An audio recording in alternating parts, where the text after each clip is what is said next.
ഇന്നത്തെ മാറുന്ന ലോകത്തിൽ മാറുന്ന ജനങ്ങളുടെ അഭിരുചിക്കനുസരിച്ചിട്ടുള്ള റൂഫും ഫ്ലോറിങ്ങും ഒക്കെ തന്നെ ഈ ഷോറൂമിൽ ബ്യൂട്ടൈലെ ഷോറൂമിൽ കാണാൻ സാധിക്കും. പക്ഷേ മാറുന്ന ലോകത്ത് ബന്ധങ്ങൾക്ക് വിലയില്ലാത്തൊരു സാഹചര്യത്തിൽ മനോജിൻ്റെയും മനീഷിൻ്റെയും സാഹോദര്യ ബന്ധം മാതൃകാപരമാണ്. ഈ ബിസിനസ്സിൻ്റെ എല്ലാ നേട്ടങ്ങൾക്കും വളർച്ചയ്ക്കും വികാസത്തിനും കാരണം അവരുടെ മാനസികമായ ഐക്യമാണ് ഞാൻ കരുതുന്നു. അതുകൊണ്ട് അവരുടെ ഈ സംരംഭമായിട്ടുള്ള ബ്യൂട്ടൈൽ അതെല്ലാ ആശംസകളും നേരുകയാണ്.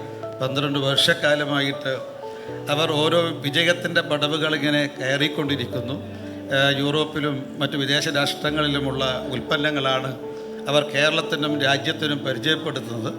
ദക്ഷിണേന്ത്യയിൽ അവരൊരു സാമ്രാജ്യം തന്നെ കെട്ടിപ്പടുത്തുമെന്ന് ഞാൻ മനസ്സിലാക്കുന്നത്. ഇനി ഇന്ത്യ മുഴുവൻ അവരുടെ വ്യാപാര വാണിജ്യത്തിൻ്റെ വികാസവും വ്യാപനവും ഉണ്ടാകാൻ വേണ്ടി പോകുന്നു. അതിൻ്റെ ഒരു ആരംഭമാണ് എടപ്പള്ളിയിലെ ഈ ഷോറൂമിൻ്റെ ഉദ്ഘാടനം എന്ന് ഞാൻ മനസ്സിലാക്കുകയാണ്. മറ്റൊന്നുകൂടി പറയാൻ ആഗ്രഹിക്കുന്നത്, ഞാൻ ഈ ബ്യൂട്ടൈൽ എന്നുള്ളതിൻ്റെ അർത്ഥം എന്താണെന്ന് മനസ്സിലാക്കാൻ വേണ്ടി ഇന്നലെ ശബ്ദധാരാവലിയൊക്കെ പരതി. പക്ഷെ നോക്കുമ്പോൾ ബ്യൂട്ടൈൽ എന്നുള്ളത് നമ്മൾ ഒരു ഡിക്ഷണറിയിലും കാണുന്നില്ല. അപ്പോഴാണ് അറിഞ്ഞത് ഇത് ഫ്രഞ്ച് പദമാണെന്ന്. ഏതായാലും ബ്യൂട്ടൈലിൻ്റെ അർത്ഥം എനിക്ക് തോന്നുന്നു, ഇപ്പോൾ ഷോറൂം കണ്ടപ്പോൾ എനിക്ക് തോന്നുന്നത് ബ്യൂട്ടിഫുൾ ടൈൽ എന്നുള്ളതിൻ്റെ ലോപിച്ച രൂപമാണ് ബ്യൂട്ടൈൽ എന്നുള്ളത്.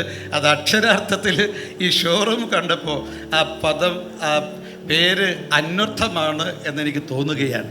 അതേപോലെ ഞാൻ എല്ലാ വളർച്ചയും വികാസവും എല്ലാ ഐശ്വര്യങ്ങളും ആശംസിക്കുന്നതോടൊപ്പം തന്നെ ഞാൻ ഒന്നുകൂടി പറയാൻ ആഗ്രഹിക്കുന്നു, ഇതിൻ്റെ വളർച്ചയിൽ ഒരു ശൂന്യതയിൽ നിന്നാണ് ഈ മനോജും മനീഷും അത്ഭുതങ്ങൾ സൃഷ്ടിച്ചത് എന്നാണ് ഞാൻ മനസ്സിലാക്കുന്നത്. അതിൽ അവരുടെ വന്ധ്യ മാതാവിൻ്റെ ഒരു അനുഗ്രഹവും എല്ലാം ഉണ്ട് എന്ന് ഞാൻ മനസ്സിലാക്കുകയാണ്. കാരണം അവരുടെ മാതാവാണ് ഈ സംരംഭകത്തിന് വീണ്ടും തുടക്കം കുറിച്ചത്, ആരംഭിച്ചത്. ഒരുപക്ഷെ അവർ സ്വർഗത്തിലിരുന്ന് ഇന്ന് സന്തോഷാശ്രു പൊഴിക്കുന്നുണ്ടാകും. ആ വന്ധ്യ മാതാവിൻ്റെ പാതാരവിന്ദങ്ങൾ ഞാൻ ഇതോടൊപ്പം പ്രണമിക്കുകയാണ്.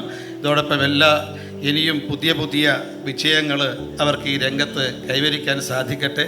ഒന്നുകൂടി അഭ്യർത്ഥിക്കുന്നുണ്ട്. അതായത് വലിയ വിജയങ്ങളുണ്ട്, മാത്രമല്ല ഉപഭോക്താവിൻ്റെ സഹകരണമായിരിക്കാം ഈ വിജയത്തിൻ്റെ ഒരു ആധാരം. ഏത് ബിസിനസ്സിൻ്റെ ആധാരം? നമ്മുടെ മഹാത്മജി പറഞ്ഞത് ഉപഭോക്താക്കളാണ് രാജാക്കന്മാരെന്നാണ്.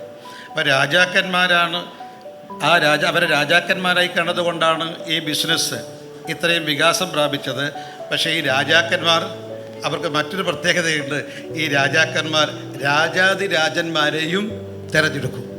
അപ്പോൾ ഈ ഉപഭോക്താക്കളായ രാജാക്കന്മാർ ചേർന്ന് ഈ മനോജ് മനീഷ് എന്നുള്ള ഈ രണ്ടുപേരെ ഈ രംഗത്ത്, വ്യാപാര വാണിജ്യ രംഗത്ത് രാജാതിരാജന്മാരായിട്ട് അവരെ വാഴിക്കട്ടെ എന്ന് ഈ അവസരത്തിൽ ആശംസിച്ചുകൊണ്ട് ഈ ബ്യൂട്ടൈൽ എന്ന സംരംഭത്തിന് എല്ലാവിധ ആശംസകളും നേരുന്നു.